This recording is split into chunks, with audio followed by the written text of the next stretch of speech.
Future ভিশনে, ইস্তেশাফুল মুস্তাকবিল, ভবিষ্যৎ দর্শনে, কোরআনের দর্পণে আমি ক্লিয়ার দেখতে পাচ্ছি যারা এখন মসজিদে আকসা ভাঙ্গার জন্য এই কাজ করছে। এখানে আসলে যুদ্ধ বিগ্রহের অন্য কোনো কিছুই নেই, এখানে যত খোঁড়া যুক্তি এটা সেটা, মূল কথা হলো মসজিদে আকসা ভাঙবে, এটা তারা পরিকল্পনা নিয়ে ফেলেছে। এখানে টেম্পল নির্মাণ করবে, পরিকল্পনা করেছে, মূর্তি স্থাপন করবে, অলরেডি সেটা মূর্তি বানিয়ে রাখা হয়েছে। তোমরা যারা মূর্তি বানিয়েছে তোমরা তো জানো, আমি না হয় বললাম, তোমরা উনি কোত্থেকে শুনলো, আমি কোত্থেকে শুনলাম সেটা জানার দরকার নেই। তোমরা মূর্তি বানিয়েছো এটাও সত্য, টেম্পল বানাবে এটাও পরিকল্পনা করছো এটাও সত্য, সেই জন্যই এত মহা, তাই না? তো পরিণতিটা তোমাদের কি হবে এইটা, ফাজআলাহুম কাআসফিম মাকুল। কেন এই পরিণতিটা হবে? এই জন্য হবে যে আব্রাহা একটা টেম্পল বানিয়েছিল সাবায়, ইয়ামানের সাবায় তারা একটা টেম্পল বানিয়েছিল। তো সেটাকে নাম দিয়েছিল কারবাতুল ইয়ামানিয়া, আল কারবাতুল ইয়ামানিয়া, এটা ইয়ামানি কারবা টেম্পল, ওরা টেম্পল বানিয়েছিল। তো সেটাতে একটা ইতিহাস আছে। সেই টেম্পলের মধ্যে একজন কোরাইশি তিনি পায়খানা করেছিলেন, যেটা তো নাপাক, তুই এটা নাপাক টেম্পল বানিয়েছিস, এই টেম্পলের জন্য আমার পবিত্র লাভবাহিক এখানে তো পাওয়ার উপযুক্ত না, এখানে পায়খানার উপযুক্ত, সে পায়খানা করেছে। লোকটা হলো কোরাইশের, মানে কারবার প্রতিবেশীদের একজন। এইটা ক্ষিপ্ত হয়ে সে, তার পরিকল্পনা ছিল সে এমনিও আসতো, কিন্তু ওই ঘটনার প্রেক্ষিতে সে তেলে বেগুনে অগ্নিশর্মা হয়ে আউট অফ কন্ট্রোল হয়ে 60,000 বাহিনী নিয়ে ফিল, আসহাবুল ফিল, হাতিওয়ালা হস্তি বাহিনী নিয়ে এসেছিল। তো সেখানে যেমন একটা টেম্পল নির্মাণ করে সেই টেম্পল স্থাপিত হবে এবং মানব জাতি টেম্পলের ওখানে গিয়ে মূর্তি পূজা করবে, এটা করতে গেলে কাবাকে ধ্বংস করতে হবে। তো সে মসজিদে হারাম ধ্বংস করতে এসেছিল তার টেম্পলকে টেম্পার দেওয়ার জন্য, তার টেম্পলকে সে মানব জাতিকে সমাদৃত করবে। আল্লাহ পরিণতিটা কি করেছেন? ওই টেম্পল নির্মাতা আব্রাহার যে পরিণতি আল্লাহ করেছেন, ফাজআলাহুম কাআসফিম মাকুল। এখন যারা আরেক টেম্পল বানাতে চাও সরাসরি বাইতুল মাকদেস ভেঙে, সেম পরিণতি হবে। আমি আল্লাহর কসম করে বলছি, পরিণতি এরকম আসবে, এরকম আসবে, এর কোনো ব্যত্যয় হবে না। এখন যারা এদের সাথী হয়ে আছেন, এদের এই অন্যায় জেনোসাইডে, গণহত্যায় সাড়া দিচ্ছেন, আপনাদেরও পরিণতি এরকম ভোগ করতে হবে। দয়া করে, এরা এখন লায়নাতুল আকদি সামিন, 8ম দশকের অভিশাপের মধ্যে এরা বিরাজ করছে। অভিশাপ চলে এসছে অলরেডি। আর আল্লাহ যদি অভিশাপ দেন কোথাও, সে মরুভূমিতে সে বন্যায় ডুবে যাবে। আর আল্লাহ যদি তাকে বাঁচান, মহাসাগরের বুকে সে শুকনো রাস্তায় হেঁটে কিনারে উঠে যাবে। আল্লাহ হলেন এমন অনন্ত সর্বশক্তিমান আল্লাহ। তো তিনি ওই টেম্পল নির্মাতা আব্রাহার যে পরিণতি করেছিলেন, এই টেম্পল নির্মাতারও পরিণতি সেরকম না হোক, কিন্তু রেজাল্ট তো একটাই, ধ্বংস। সেই ভয়াবহ ধ্বংস আসবে। ধ্বংস হলেই তো হলো, জবাই করা ছাগলের আপনি আগুনে ফেলেন বা 100 কোটি টুকরা করেন, একই কথা, ধ্বংস তো হয়ে গেল, মারা তো গেল। ওরকম কাসফিম মাকুল টাইপের পরিণতি আসবে। এখন এইটা কোত্থেকে বোঝা যায় যে পরিণতি একই হতে পারে, একই হবে? নিশ্চিত, আমার কাছে, আমি একেবারেই নিশ্চিত ধরে আপনাদেরকে দেখাচ্ছি পরিণতিটা, সেটা আসবে ভয়াবহ। সেই পরিণতিটা সূরাতুল ইসরা থেকে নেন। কেন? আমরা যখন বলি যে অমুক ধ্বংস হয়েছে, অমুক ধ্বংস হয়েছে, তখন কি বলি? ফেরাউন, নমরুদ, সাদ্দাত, সিমিলার। ফেরাউন যেমন ধ্বংস হয়েছে, নমরুদ যেমন ধ্বংস হয়েছে, সাদ্দাত যেমন। সাদ্দাত নিয়ে কিছু একতলাপ আছে, তার নামটা নিয়ে, ধরুন সাদ্দাত ঐতিহাসিক নাম। ফেরাউন, নমরুদ, সাদ্দাত ধ্বংস হয়েছে, সিমিলার, তাই না? কারা মুক্তি পেয়েছে ষড়যন্ত্র থেকে? ইব্রাহিম, মুসা, ঈসা, মুহাম্মদ সাল্লাল্লাহু আলাইহি ওয়াসাল্লাম, ওনারা মুক্তি পেয়েছেন। সিমিলার।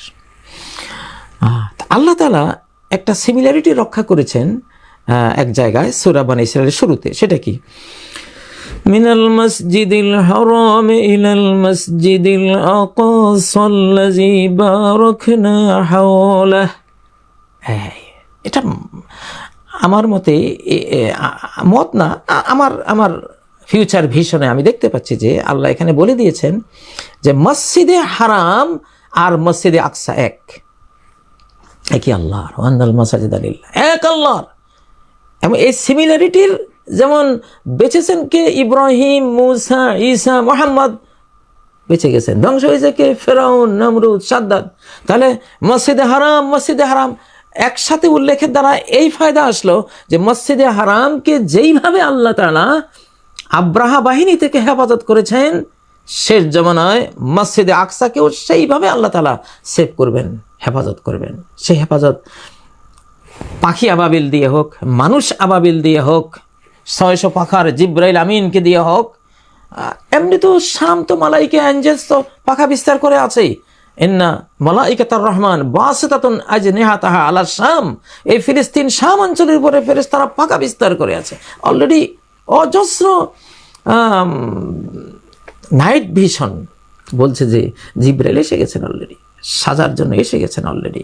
ভয়ঙ্কর তথ্য দিলাম, কিন্তু এমনি নেবেন না, হালকাভাবে নেবেন না। কিছুতেই এখানে বাইতুল মুকাদ্দাস ধ্বংস করতে পারবে না। ওরা ওরা ওরা মূর্তি বানিয়ে ফেলেছে অলরেডি, এখানে মূর্তি রাখবে, টেম্পল নির্মাণ।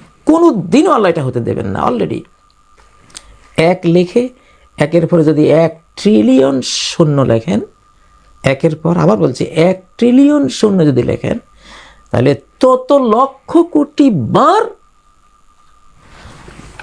এই ফিলিস্তিন বিরোধী এই গণহত্যাকারীরা পরাজিত হবে। আর 1 লেখে 1 ট্রিলিয়ন শূন্য দিলে যত হয়, ততবার ফিলিস্তিনের মুক্তিকামী মানুষ বিজয়ী হবে ইনশাআল্লাহ। রেজাল্টটা বলে দিচ্ছি আপনাদেরকে। মিনাল মসজিদিল হারামে ইলাল মসজিদিল আকসা, মসজিদে হারাম, আল্লাহ এটার নিরাপত্তার দায়িত্ব নিয়েছেন। তো এটার সাথে যে মসজিদ, সেটা কি একই, সিমিলার, একই। এটা হুমকি দিয়েছেন, মর্যাদাও বর্ণনা করেছেন, হুমকিও দিয়েছেন, ইতিহাস বলে দিয়েছেন যে মসজিদে হারাম ওইটা যেমন টেম্পল বানানোওয়ালা এসে ভাঙতে চেয়েছিল, মসজিদে আকসাও টেম্পল বানানো হবে, ভাঙার চেষ্টা করা হবে। যে ইতিহাস, 2 মসজিদের একই ইতিহাস, সেই টেম্পলের ইতিহাস। ওখানেও আব্রাহার টেম্পল, আর এখানে এখন আরেক নতুন টেম্পল। সে টেম্পলের ইতিহাসে, টেম্পল ওলাদের ইতিহাস। তো অতএব পরিণতি এক, অপরাধ যখন এক হয় পরিণতি একই হয়। এই জন্য ফাতাবিরু ইয়া উলিল আবসার, সূরা হাশরের একবারে শুরুতে ফাতাবিরু ইয়া উলিল আবসার, এতেবার করো। রানিং ঘটনাকে অতীতের ঘটনার সাথে মিলাও। অতীতের ঘটনায় অতীতের অপরাধের যে শাস্তি আমি দিয়েছিলাম, রানিং অপরাধে একই শাস্তি দেব। ফাতাবিরু ইয়া উলিল আবসার। উফ, কি ধোঁয়া! ভাই, সিএনজিটা একটু সামনে নাও না। বাবু, এখান থেকে চলো, ওইদিকে ধোঁয়া। 2 নম্বর আয়াত সম্ভবত, হ্যাঁ 2 নম্বর আয়াত সূরা আল হাশরের, ওখানে দেখুন। আচ্ছা, তো এইখানে যে মসজিদে হারাম আর মসজিদে আকসার মধ্যে একই সেম ঘটনা ঘটবে, এটা মসজিদে হারাম যেমন আল্লাহর এরিয়া, হযরত ইব্রাহিমের মাধ্যমে আল্লাহ ওটাকে নিষিদ্ধ এলাকা ঘোষণা করেছে, নিরাপদ। মান দাখালাহু কানা আমিনা, যে আসবে নিরাপদ, তাই না? এগুলি হলো ধর্মীয় এলাকা, আধ্যাত্মিক এরিয়া, আল্লাহর খাস এরিয়া, শাহানশাহর এরিয়া, রাজাধিরাজ মালিকুল আমলাকের এরিয়া।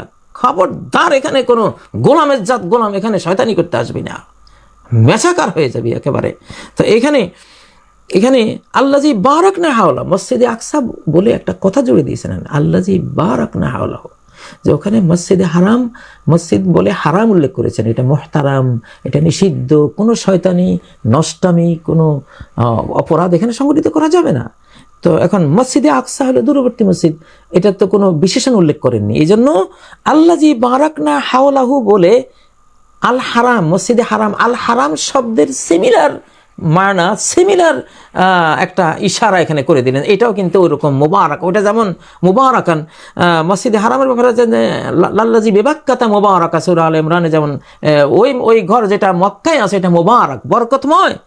সেই একই শব্দ মসজিদে আকসা বলে আল্লাজি বারাকনা হাওলাহু, যার আশপাশকে আমি মুবারক করেছি। এটা ধর্মীয় বরকতের এরিয়া, ধর্মীয়, এটা বাইতুল মুকাদ্দাস, এটার নাম আল কুদস, পবিত্র, এটা পাকিজা এরিয়া, মুকাদ্দাস। এখানে কোনো এটা কাফেরের এরিয়া না, কোনো বেঈমানের এরিয়া না, কোনো উলঙ্গ জাতির এরিয়া না, মদখোর জাতির এরিয়া না, জেনোসাইডকারীর কোনো এরিয়া না। বিশ্বব্যাপী সমস্ত ফিতনা, ফাসাদ, পাপাচার এবং খুন খারাপির যেসব মানুষ, তাদের এরিয়া না, তাদের ওইসব কর্মের এরিয়া না। এটা হলো মুবারক, এটা হলো আল্লাহ তাসবির এরিয়া, এটা সালাতের এরিয়া, তিলাওয়াতের এরিয়া, এটা জিকির আজকারের এরিয়া, এটা মানবতার, এটা হলো পরোপকারের, এটা মানুষের জীবন বাঁচাবার এরিয়া। এটা বারাক না হাওলাহু, বারাক না হাওলাহু। তো অতএব একই মসজিদে হারাম ভাঙতে যারা গিয়েছিল তাদের যা হয়েছে কাসফি মাকুল। তোমরা বলতে আমি কাদেরকে বুঝাচ্ছি? এই যুদ্ধ, এই জেনোসাইডকারীরা, তাদের সহযোগীরা যারা আছে সারা পৃথিবীতে। আল্লাহ যে কি পরিণতি করবেন, আমার আজকের এই কথাগুলো তোমাদের জন্য রোড ম্যাপ আমি বলে দিলাম। আমি চাই না তোমরা আল্লাহর মারে মরে যাও। অলরেডি আকাশের ব্যবস্থা হয়ে গেছে। আমি ব্যক্তিগতভাবে ইব্রাহিম ফ্যামিলির সন্তান, হযরত ইব্রাহিম আল খলিলের ওই ফ্যামিলির সন্তান আমি। আমাদের এই ফ্যামিলিতে আল্লাহ তাআলা অতীতে ওহী রেখেছেন, ওহীর একটা সূত্র রেখেছেন কিয়ামত পর্যন্ত, এটা থাকবে। সেটা আমরা বলতেছি না, কিন্তু ডাইরেক্ট কোরআন থেকে বলছি। তো এইখানে এই অন্যায়কারীদের পরিণতি ভয়াবহ হবে। তো এই যে এখানে সূরা বনী ইসরাঈলের প্রথম আয়াতে যা বললেন, এটা সপ্তম আয়াতে মোটামুটি ক্লিয়ার করে দিয়েছেন।